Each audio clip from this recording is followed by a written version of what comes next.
Now, the trial is about to start over 4 U.S. men accused of plotting to bomb 2 Bronx synagogues and shoot down U.S. military airplanes.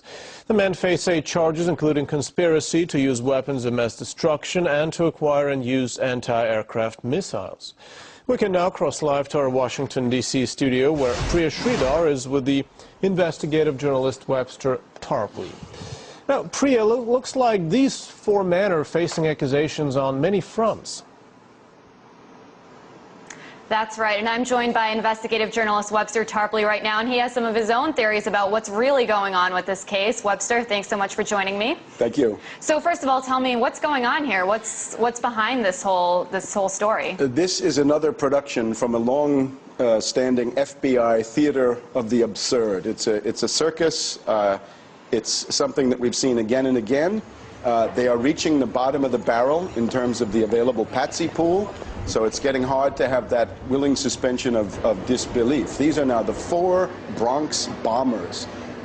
3 U.S. citizens, 1 Haitian. They're all very poor, poverty-stricken, mentally impaired black men, ex-convicts, probably converted to Islam in prison, probably by an imam who is also from the FBI, had a recruitment operation going on in there.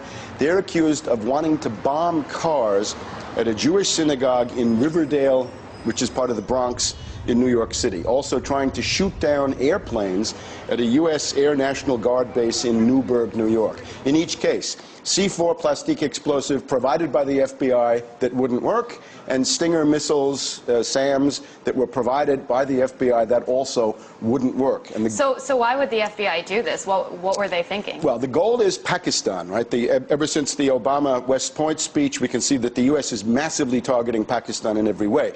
So in the past, we've had these things linked to all sorts of different countries, but now it's Pakistan. It's Jaish-e-Mohammed that these people have been sheep-dipped in, right? A connection has been established for them. And let's just go through. Who are these patsies?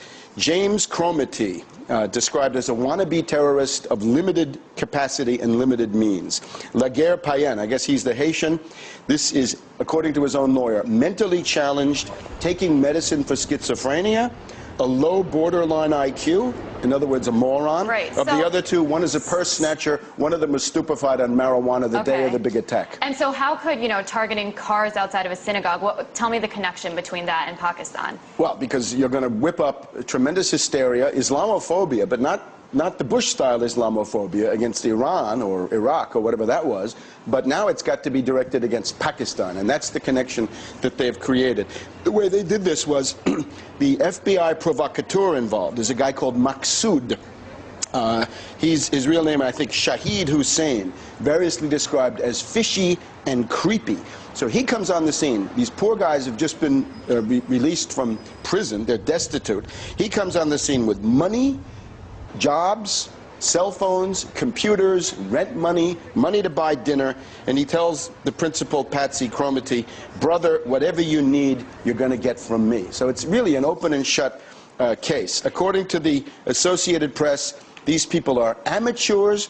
They were not able to go into a Walmart and buy guns and cameras even after they'd been given money by the FBI. The Nation calls them losers, ex-cons, and drug addicts. Other sources call them semi-retarded potheads. Right. So what you see is a complete sting, a complete entrapment, all fabricated. There's no criminal intent or ability to begin with. Everything is provided as props by this FBI circus. And so you referenced President Obama's speech, and you said, that Pakistan is the new target. However, he's saying that Pakistan and the United States have to have this important partnership. What's going on there, then? The goal, once again, is to destroy Pakistan as an energy corridor between Iraq, Iran, other countries in the Middle East that produce oil, and China, because that's where a pipeline could go. The pipeline could start in Iraq, it could go to Iran, it can go up through Pakistan, cross the Himalayas, above Kashmir, go into China. This would be oil going towards China and Chinese economic influence coming into the Middle East and essentially cutting out the Anglo-Americans. And how is that going to happen, the destruction of Pakistan?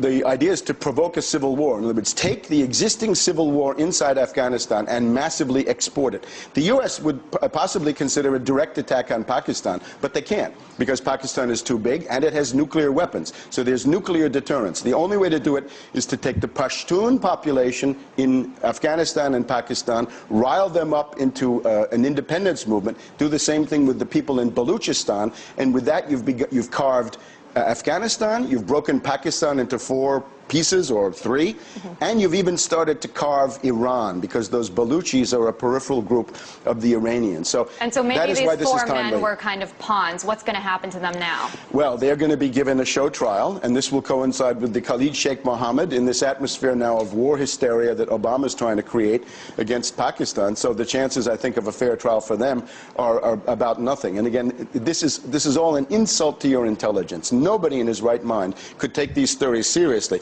We've had this again and again. We had the Fort Dick 6. In this case, they were so lackadaisical they didn't want to do anything. The JFK Airport pipeline bombers, led by a sad sack who sold incense in the streets. His means of livelihood was to get small change out of payphones. The Liberty City 7 in Miami, Haitians who were also dirt poor, mentally impaired. So again and again, the same story. You have a provocateur from the FBI with unlimited money, a group of essentially desperate and poor and mentally challenged individuals. Bring in some junk weapons, and you've got a case, and you can inflame public opinion and direct that against your foreign target, which is what they're doing in this case, and it's Pakistan. Thank you so much, Mr. Tarpley. Well, we'll certainly be keeping you updated on that case, but for now, it's back to you guys in Moscow. Thanks, Priya. That was Priya Sridhar speaking to investigative journalist Webster Tarpley.